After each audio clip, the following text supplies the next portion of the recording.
Hello everyone, today we're taking a look at the Lumo18 from Oxbot, a new company entering the drone market. We're going to start off inside with this third person view so you get kind of a shot of the lights. The lights are kind of random and we can look at that a touch more when we get back to the desk after the flights. Every time you deactivate the lights and turn the lights back on, you'll get a different light color as well as pattern. Sometimes it will be something that is multicolored and it will have various sorts of patterns.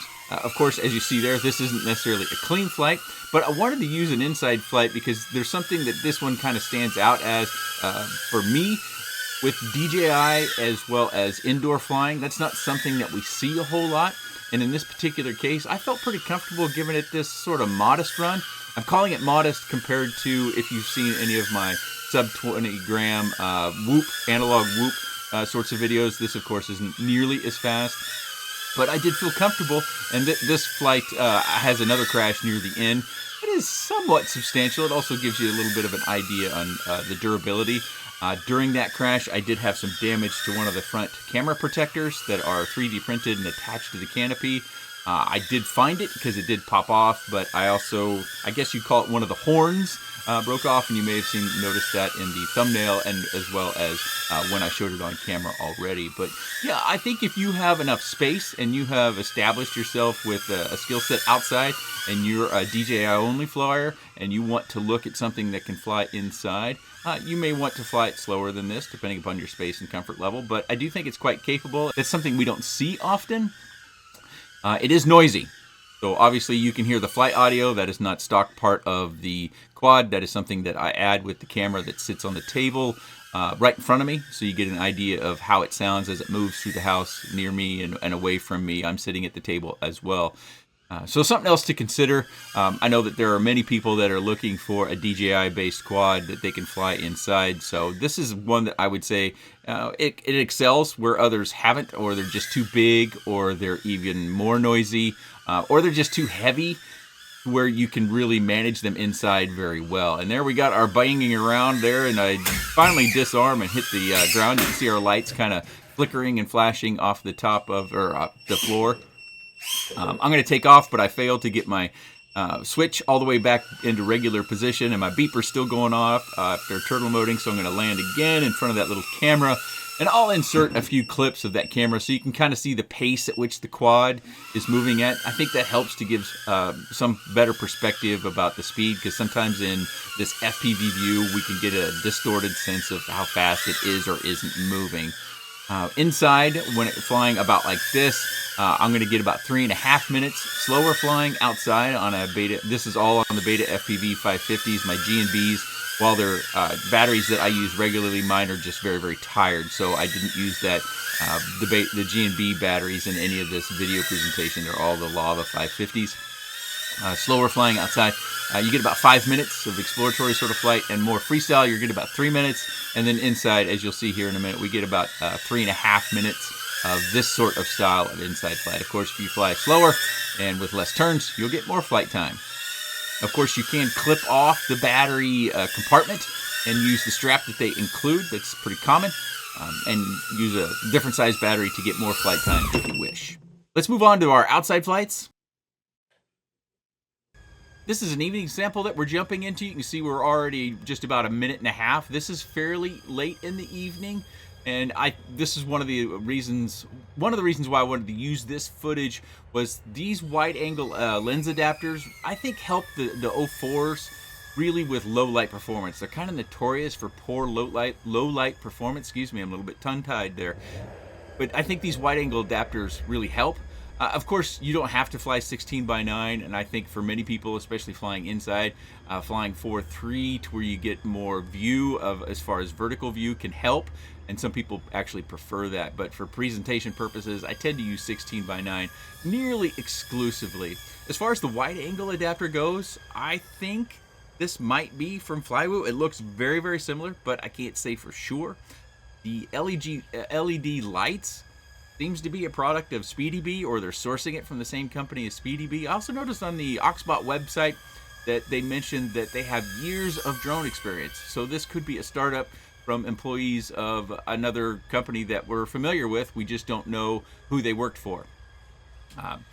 I think they've done a pretty good job overall, but I think the next segment that we're going to look at with the freestyle flight is where I have probably the most criticisms. It's not a huge criticism, I think, for most people, considering the type of quad this is, but it's something that you definitely want to be aware of, depending upon if you plan to fly it. Like, I tend to prefer to fly outside, but I wanted to make sure we covered this sort of cruisy example. This is the sort of flight I'm talking about when I'm talking about exploratory or flat cruisy sort of flight style. You get about 5 minutes out of Beta FPV Lava 550. May get more again if those are fresh batteries. Again, this is the DVR view, so if you're looking at this from a standpoint of filming, you do have the ability to record on board with the VTX, and then you'll get some of that built-in gyro stabilization footage, or you can process it afterwards through your program of preference, whether that be filming for yourself or for a potential client. But I wanted to make sure that in this particular case with an evening flight, I wanted to highlight its smooth flying capabilities, as well as the fact that I should mention that the winds are down. We've had a lot of winds during the period of time I have had this. When it wasn't windy, it was rainy. So this was one of the few occasions where we had low winds, because it does tend to calm down after, say, about 6:30 or so. The winds start to come down, generally speaking. Also did some tree surfing, something I hadn't done in a while, and it was kind of fun to go back to that. That was something that I don't know why it hit me, but I did, and some of you might enjoy that. It's going to get harder, of course, as the trees start to grow a little bit more and get a little bit of greenery. You can see a few leaves starting to happen around the trees, but not much yet, but the yard sure is starting to green up a little bit. Let's move on to my preferred flight style, the freestyle. 58 degrees, so not necessarily warm, but not terrible for this time of year. Winds are reported to be 8 to 12 miles an hour, but I do put on my notes that it didn't feel like it was ever reaching double digits for the winds as far as miles per hour. Pay attention to this punch at the end of it. You can hear a little bit of that prop wind up, as well as it started to kind of move on its own into what we would oftentimes call a yaw washout. Yaw washout is where the quad would kind of pitch up and then yaw around to usually the right side, uncontrollably or not in control. And you definitely can get used to it and kind of figure out your way. The prop windup, I noticed, depending upon your camera angle, it will kind of propel you down. I think that is just part of the aerodynamics. I don't know how to combat prop windup when it comes to those zero throttle downward moves like dives. Maybe somebody out there can illuminate me on what we might be able to do, but off the top of my head, I don't know how to combat that. Had to bail out of that power loop. I didn't hit the throttle hard enough at the top of that to propel myself backwards over the little sideways tree. Unfortunately, this summer we're probably going to see some trees go away, probably 2 of them, because they haven't been doing well, and they probably do need to go away.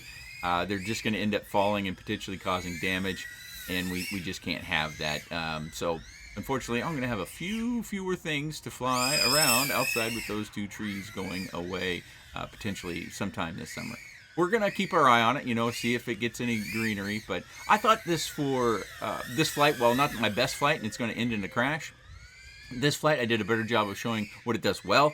It does most freestyle stuff just fine, at least the freestyle style that I do. It just has a little bit of the prop wind up, that can propel you down and at an angle a little bit, depending upon your camera angle. And then when you do super high dives, I would fully expect to have some sort of issue with yaw washout. Yaw washout can oftentimes be combated by changing the motor direction. Of course, you have to change props to make sure you're still creating lift. But there are other techniques that people have used to combat yaw washout, but it doesn't do it terribly, because oftentimes when it comes to whoops, and this is one of the reasons why I fly these things so often, and I do all the things I would with a quad that's not prop protected, is to highlight the difference between prop protected and non-prop protected. And sometimes we just don't see some of the flight flaws of prop protected quads come out in other prop protected quads. You could call it a sin, what have you, but there's our crash. Oh no. Ah, poo.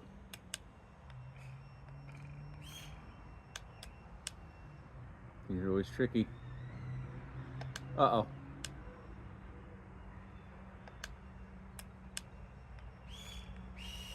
I think we're stuck.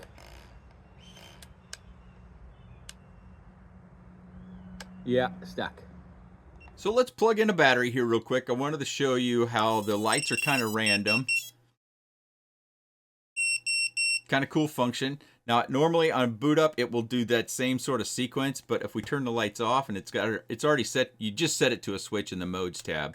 You turn the lights off and turn them back on. Oh, we got green again. Let's see what happens this time. Well, we got green. I just did this a few minutes ago.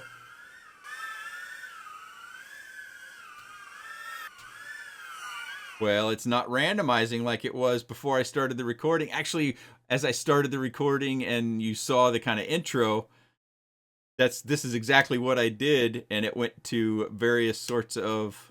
No, I'm getting green every time, so I would like to be able to replicate the results that I've seen prior, but in the moment of recording, it's just not. Maybe it's my timing. Maybe do it quicker. Oh, there, we got some randomness. Well, I needed to go faster when it came to enabling and disabling. So it's got some fun light stuff that you can get, which is kind of fun. The Lumo18 weighs just under 70 grams, and with the Beta FPV 550 that I was using in all these flights, it weighs 98.99 grams, so really close to 99 grams. The G&B 550s also fit the battery tray, so you can use either of these batteries, or as previously mentioned, you can clip off the battery tray and use the strap in order to use larger size batteries. It's really up to you. And I am getting about 85 millimeters motor post from motor post. As you can see here on the flight controller, it does not have a built-in USB port, so we have a little dongle adapter, which is becoming more and more normal. LED is not soldered to the board. It uses a connector to get the power and programming from the board. Battery connection is an XT30. The camera protectors do clip on. They actually stay fairly well, but you can see here, I broke that off on that inside flight. USB port for activation of our 04 is right here. Motors are kind of nondescript, but they are 1103, 12,000 kV, and the props are 45 millimeter Gem Fan tri-bladed props. These are the accessories that it comes with. I will highlight the strap. It's really small, so if you rent a big battery, you'll probably have to provide your own strap. And this is the mount for a standard or native 04, not the Pro, the light version. We also got some spare camera kit parts and spare screws, tweezers, prop remover that really doesn't use, that I don't use. I just remove the props by holding the base of the belt and twisting and pulling at the same time. And these come off not terribly hard, but you can get it eventually. It'll spin off. There we go. And then you just press them on. Just be sure if you're changing props that you get it on the right way to create lift, as well as the prop that need for rotational purposes, because the props are always aligned, if you see in this pattern, to where the high side, which is the big round side, will lead the spinning direction in order to create lift. Just because the motors are upside down doesn't mean you put the props upside down. The 04 as well as the VTX, you can see here, is all kind of interconnected with some soft mounting to keep the vibrations out of our video footage. It does come with a support card, and it does come with stickers, but those are just stickers to dress up the body. I didn't put them on. And in all my flights, the only damage that I was taking, as I previously mentioned, was I broke that horn. See it on this side? This side no longer has that. This whole piece actually came off, but I was able to find it on that inside crash that I showed you, as well as a little closer look at the wide angle 04 adapter here that we have. So that's the Lumo18 from Oxbot, a new company, and the price of this version, just like I have here with Express LRS as well as the 04 wide, according to their website, $259.99. Hopefully that's right, because that seems really competitive, maybe even a touch on the low side. So that's a positive as far as a new company coming out with a quad and being able to maybe save a little bit on your wallet side. I will have a link down in the video description if you are interested in the Lumo18 from Oxbot. It'll be interesting to see what other products they developed. I wonder if they're going to stick to this sort of format or if they're going to come out with more that have open prop, because I'm kind of a fan, especially outside of open prop.